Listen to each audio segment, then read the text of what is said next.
السلام علیکم ورحمۃ اللہ وبرکاتہ۔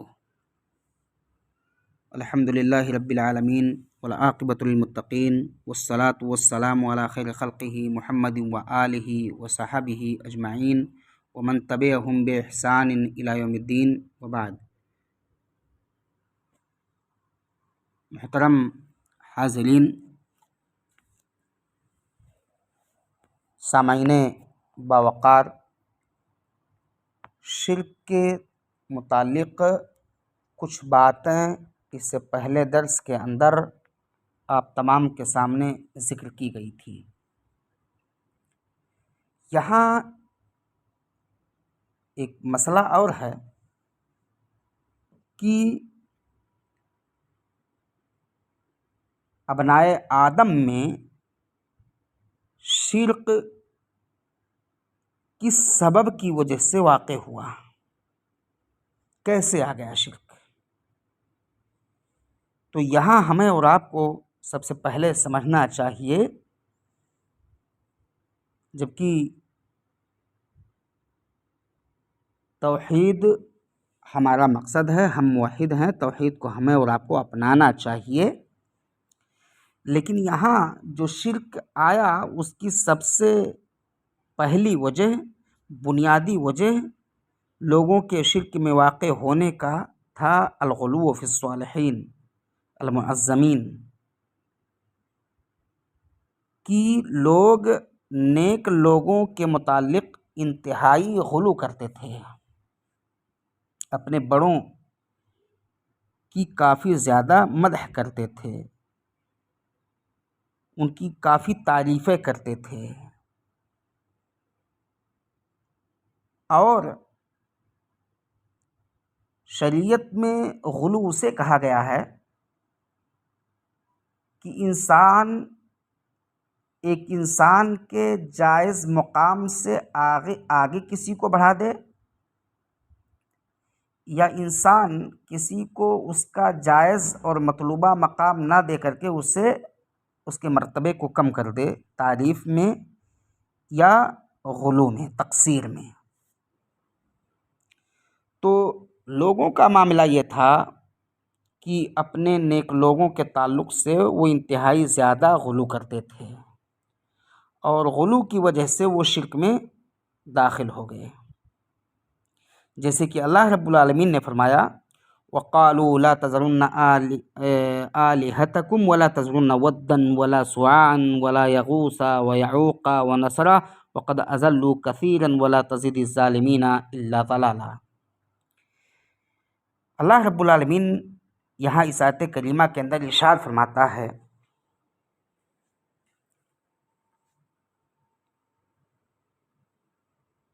اور کہا انہوں نے کہ ہرگز اپنے معبودوں کو نہ چھوڑنا، وقالو اور ان لوگوں نے کہا اور انہوں نے کہا لا تذرن آلہتکم کہ ہرگز اپنے معبودوں کو نہ چھوڑنا، ولا تذرن ودن ولا سواعا ولا یغوث ویعوق ونسرا، اور نہ ود کو اور سوا کو اور یغوث کو اور یعوق کو اور نسر کو چھوڑنا، یعنی کسی معبود کو نہیں چھوڑنا ہے۔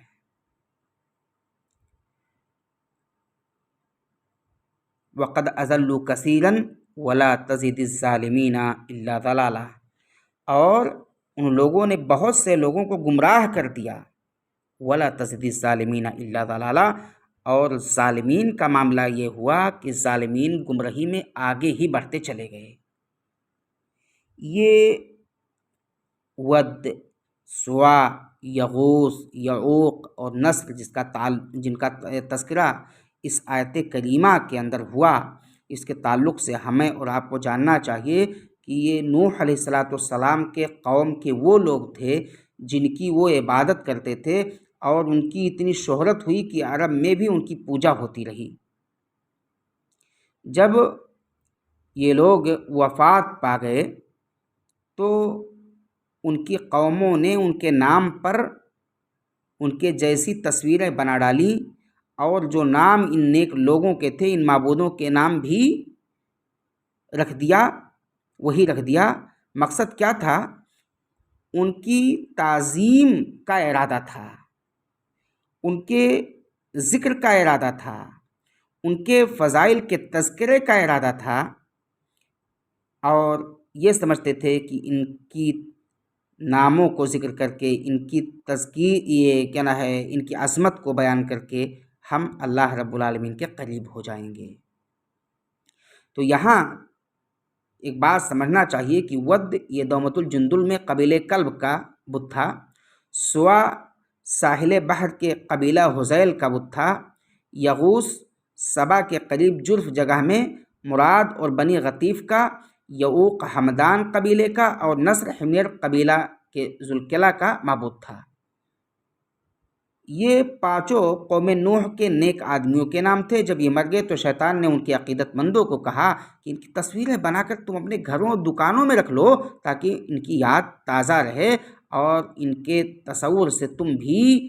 ان کی طرح نیکیاں کرتے رہو۔ جب یہ تصویریں بنا کر رکھنے والے فوت ہو گئے تو شیطان نے ان کی نسلوں کو یہ کہہ کر کے شرک میں ملوث کر دیا کہ تمہارے آبا تو ان کی عبادت کرتے تھے جن کی تصویریں تمہارے گھروں میں لٹک رہی ہیں، چنانچہ انہوں نے اس کی بھی پوجا شروع کر دی۔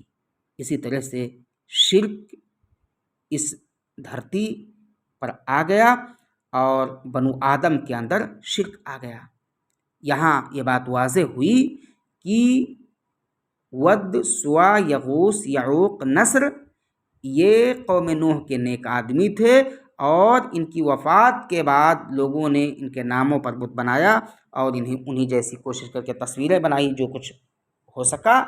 اور پھر ان کو اپنے گھروں میں لٹکاتے رہے۔ پھر بعد میں جب ان کی وفات ہو گئی تو شیطان نے ان کی نسلوں کو بہکا کر کے ان کی عبادت کی جانب ابھارا۔ عبداللہ ابن عباس رضی اللہ تعالیٰ عنہما سے ایک حدیث مروی ہے، کہتے ہیں کہ سارت الاوثان التی کانت فی قوم نوح فی العرب بعد، اما ود کانت لکلب بدومت الجندل، واما سوا کان لحذیل، واما یغوث فکان لمراد، ثم لبنی غطیف بالجوفی عند سبع، واما یعوق فکان لحمدان، واما نصر فکان لحمیر لآل ذی القلائے، اسماء رجال صالحین من قوم نوح، فلما هلكوا اوحى الشيطان الى قومهم ان ينسبوا الى مجالسهم التي كانوا يجلسون انصابا وسموها باسمائهم ففعلوا فلم تعبد حتى اذا هلك اولئك وتنسخ العلم عبدت۔ امام بخاری رحمۃ اللہ علیہ نے اس حدیث کو اپنی صحیح کے اندر جگہ دیا ہے، اور اس کا ترجمہ اور مفہوم میں نے آپ لوگوں کے سامنے پہلے بتایا کہ یہ یعوق اور ود، سوا، یغوث، یعوق اور نصر یہ قوم نوح کے نیک آدمی تھے، اور جب یہ لوگ وفات پا گئے تو شیطان نے ان کے قوموں کو بہکا کر کے ان سے بت بنوایا، ان کے جیسا نام رکھوایا، اور پھر جب وہ بھی ہلاک ہو گئے تو کہا، شیطان نے ان کی نسلوں کو دوبارہ بہکایا اور کہا کہ لوگ اس کی عبادت کرتے تھے، آپ لوگ بھی ان کی عبادت کریں۔ تو اسی طرح سے شرک آیا۔ یہاں وقالوا لا تذرن آلہتکم، امام جریر الطبری یہ امام المفسرین میں سے ایک ہیں، اور ان کی تفسیر انتہائی مبسوط ہے۔ انہوں نے بھی اس کی توضیح کی ہے کہ لوگوں نے پہلے معبودوں کو بنایا اور پھر اس کے بعد جب وہ وفات پا گئے تو ان کے قوم نے ان کی عبادت کرنا شروع کر دیا۔ یہاں یہ بتاتے ہیں کہ فجمعوا بین فتنتین، کی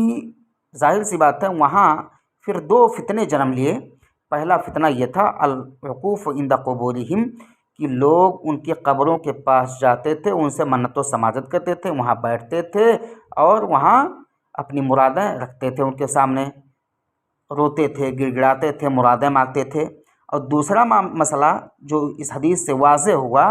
کہ تصویر صورہم، کہ ان کے صورتوں کی طرح لوگوں نے تصویر بنایا اور پھر اپنے اٹھنے بیٹھنے کی جگہوں میں ان کو لٹکایا۔ یعنی دو فتنے جو انتہائی عظیم تھے وہ جنم لیے۔ الغلو فی الصالحین، بزرگوں اور نیک لوگوں کی کثرت سے مدح میں اور ان کی مدح میں بہت زیادہ غلو کرنے کی وجہ سے۔ تو یہاں جو باتیں بیان ہوئی اس سے پتہ چل رہا ہے کہ وقع الشرک لأول مرۃ فی تاریخ البشریہ فہما اعظم وسائل الشرک فی کل زمان و مکان، کہ الغلو فی الصالحین یہ عظیم وسیلہ ہے انسان کے شرک تک پہنچنے کا، ہر زمانے میں اور ہر جگہ۔ انسان کو اس سے بچنا چاہیے۔ قبروں کے پاس ٹھیک ہے جائے، آخرت یاد آتی ہے، لوگوں کے لیے وہاں جائے، اپنے مرحومین اپنے متوفیان کے لیے دعائیں کرے، لیکن اس مقصد کے سے جائے کہ جا کر کے ان سے اپنی مرادیں مانگے، وہاں روئے ہو کے گڑائے، یہ چیز جائز اور درست نہیں ہے۔ ایسے ہی تصویروں کے تعلق سے شریعت میں بڑی مذمت آئی ہے۔ انسان کو بلا وجہ تصویروں سے اجتناب کرنا چاہیے، تصویریں نہیں بنانی چاہیے۔ آج کے دور میں لوگ یوں ہی بہت ساری تصویریں نکالتے ہیں، بچے، نوجوان، بوڑھے سب اس میں ملوث ہیں، حالانکہ یہ جرم ہے، اسے شریعت نے روکا ہے۔ شریعت اس کی اجازت نہیں دیتی ہے کہ بلا ضرورت کوئی انسان تصویر بنائے۔ تو یہ ہوئی بات کہ بنی آدم میں شرک کیسے واقع ہوا، شرک کے واقع ہونے کا عظیم سبب کیا تھا۔ پتہ چلا کہ نیک لوگوں کے تعلق سے لوگ غلو کے شکار ہوئے تو شرک آیا۔ آگے بتلایا جا رہا ہے کہ شرک کی قسمیں ہیں۔ شرک اکبر بھی ہوتا ہے اور شرک اصغر بھی ہوتا ہے۔ شرک اکبر کیا ہے؟ اتخاذ ند مع اللہ، اتخاذ الند مع اللہ، یعبد کما یعبد اللہ، کہ اللہ رب العالمین کے جیسا غیر اللہ کو تسلیم کیا جائے، جیسے اللہ کو پکارا جاتا ہے غیر اللہ کو پکارا جائے، اللہ رب العالمین کی جیسی عبادت کی جاتی ہے جس طرح سے جس انداز میں، ایسے ہی غیر اللہ کی عبادت کی جائے۔ ایسا کرنے والا یہ ملت اسلام سے خارج ہے اور اس کے تمام نیک اعمال اکارت اور برباد ہوں گے۔ اور اگر اسی طرح سے شرک کی حالت میں وہ بندہ وفات پایا تو وہ خالد مخلد فی نار جہنم، کہ وہ ہمیشہ ہمیشہ کے لیے جہنم رسید ہو جائے گا، اور پھر اس کو کوئی چیز اس کے عذاب میں تخفیف نہیں کر سکے گی۔ اس لیے ہمیں اور آپ کو شرک اکبر سے ڈرنا چاہیے، لیکن شرک اکبر سے ڈرنے کے ساتھ ساتھ ہمیں اور آپ کو شرک اصغر سے بھی ڈرنا چاہیے، کیونکہ شرک اصغر یہ راستہ ہوتا ہے، یہ طریقہ ہوتا ہے، یہ وسیلہ ہوتا ہے، یہ ذریعہ ہوتا ہے شرک اکبر تک پہنچنے کا۔ شرک اکبر کی 4 قسمیں یہاں بیان کی گئی ہیں۔ پہلی قسم ہے شرک الدعویٰ، مطلب کیا ہوا؟ شرک دعا، کہ آدمی اللہ رب العالمین سے دعائیں کرتا ہے اور کرنا چاہیے۔ اور شرک کو، یہ عبادت کو کہا گیا کہ عبادت، دعا یہ عبادت ہے، دعا یہ عبادت کا مکھن ہے، دعا یہ عبادت کا خلاصہ ہے، جیسے کہ نبی پاک صلی اللہ علیہ وسلم نے فرمایا الدعاء هو العبادہ، دعا ہی عبادت ہے۔ دوسرے مقام پر اللہ رب العالمین نے ارشاد فرمایا وقال ربکم ادعونی استجب لکم ان الذین یستکبرون عن عباداتی سیدخلون جہنم داخرین،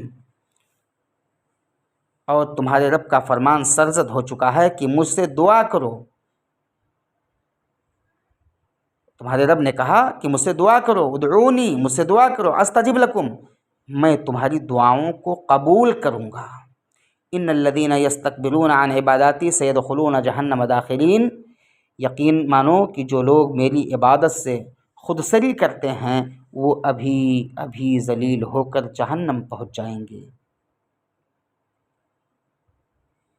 یہاں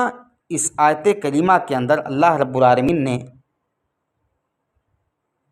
یہ واضح کیا کہ صرف ایک اللہ رب العالمین کی عبادت کرو، جیسا کہ حدیث میں بھی دعا کو عبادت بلکہ عبادت کا مغز قرار دیا گیا ہے، الدعاء هو العبادہ، الدعاء مخ العبادہ دوسری روایت میں ہے۔ اور پھر اس کے بعد اللہ رب العالمین نے بیان کیا وَيَسْتَكْبِرُونَ عَنْ عِبَادَتِي سَيَدْخُلُونَ جَهَنَّمَ دَاخِرِينَ، کہ الفاظ سے بھی یہ واضح ہوا کہ عبادت صرف اور صرف اللہ رب العالمین کی ہونی چاہیے، جبکہ بعض لوگ کہتے ہیں کہ دعا سے مراد دعا ہی ہے، اللہ یعنی اللہ سے جلب نفع اور دفع ضر کا سوال کرنا، کیونکہ دعا کے شرعی اور حقیقی معنی طلب کرنے کے ہیں، دوسرے مفہوم میں اس کا استعمال مجازی ہے۔ علاوہ ازیں دعا بھی اپنی حقیقی معنی کے اعتبار سے اوپر اور حدیث مذکور کی روح سے بھی عبادت ہی ہے۔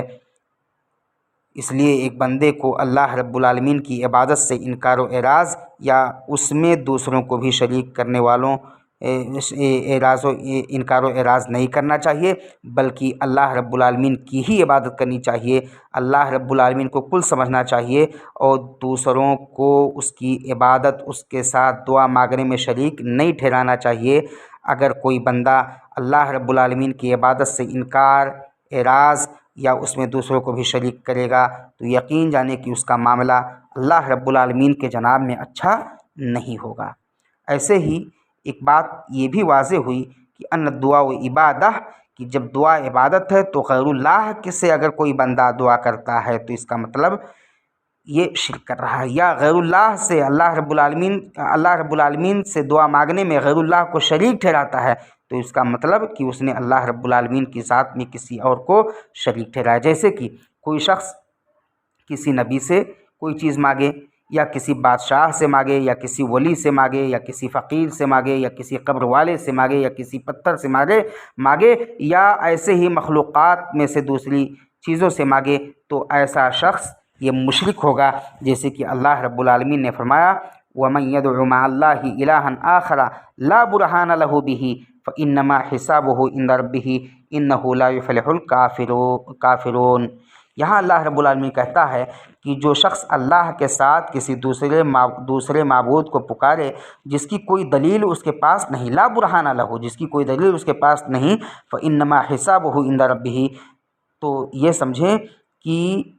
اس کا حساب تو اس کے رب کے اوپر ہی ہے۔ اور آگے اللہ رب العالمین نے بیان کیا کہ انہ لا یفلح الکافرون، کہ بے شک کافر لوگ نجات سے محروم ہیں۔ اس آیت کریمہ سے معلوم ہوا کہ فلاح اور کامیابی آخرت میں عذاب الہی سے بچ جانا ہے، محض دنیا کی دولت اور آسائشوں کی فراوانی کامیابی نہیں ہے۔ یہ دنیا میں کافروں کو بھی حاصل ہے، لیکن اللہ تعالیٰ ان سے فلاح کی نفی فرما رہا ہے، جس کے صاف معنی یہ ہے کہ اصل فلاح آخرت سے فلاح ہے جو اہل ایمان کے حصے میں آئے گی، نہ کہ دنیاوی مال و اسباب کی کثرت جو کہ بلا تفریق مومن اور کافر اور مشرک اور ایسے ہی تمام اسلام مخالفین سمیت مسلمانوں سب کو حاصل ہوتی ہے۔ اور ایسے ہی اور بھی دلیلیں ہیں کہ دعا عبادت ہے، اور اس دعا کو اللہ رب العالمین کے علاوہ کسی غیر سے کرنا یہ شرک ہے، جیسے کہ اللہ رب العالمین نے ارشاد فرمایا فَإِذَا رَكِبُوا فِي الْفُلْكِ دَعَوُا اللَّهَ مُخْلِصِينَ لَهُ الدِّينَ فَلَمَّا نَجَّاهُمْ إِلَى الْبَرِّ